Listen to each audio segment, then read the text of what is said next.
الرحمن الرحيم. نبدأ حلقتنا النهارده بذكر الله. ألا بذكر الله تطمئن القلوب. الحمد لله رب العالمين وبه نستعين. اللهم صل على سيدنا محمد وعلى آل سيدنا محمد الصادق الأمين. النهارده هنتكلموا عن موضوع يعني مهم جدا. يمكن شفت فيديو استوقفني القبطان نور، يمكن هو في البحر حاجة زي كده يعني.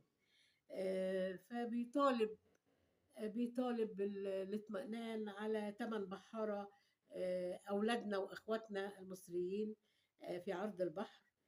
دي السفينة بتاعتهم وصلت لغاية الصومال، على السواحل الصومالية. هي على السواحل الصومالية. اسم المركب انتيوريك، أو الشركة اسمها انتيوريك.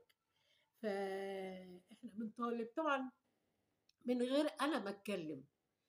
يمكن فخامة الرئيس عبد الفتاح السيسي يعني مش مخلي أبدا أي مواطن في أي بلد إلا لما كان في ظهرها. يمكن أول مرة نشوفوا وزارة الخارجية والهجرة والناس دي كلها بيبقوا محافظين على عيالنا بره. بس أنا برضو يعني بضم صوتي لصوته، اسمه القبطان نور، بضم صوتي لصوته. وأنا برضو عاوزة أطمئن على الثمان بحارة المصريين الموجودين على السواحل الصومالية، ونرجو إن الاطمئنان عليهم.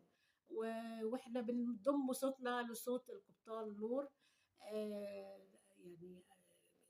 يعني بكل ده عشان نوصل للأسر اهتمامنا في مصر، واهتمامنا في أي دولة من الدول الإفريقية. طبعا إحنا لنا رصيد كبير للدول الأفريقية وحبها لمصر. فإن شاء الله إن شاء الله نطمن عليهم ونسمع عنهم كل خير بإذن الله. وأنا يعني عارفة كويس أوي أوي أوي إن الخارجية ووزير الخارجية على قدم وساق في شغلهم.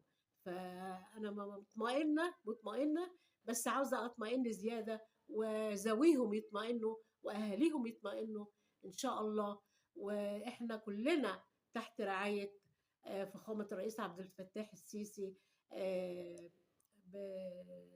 بالسياسة الرشيدة اللي بيعملها خارجيا وداخليا.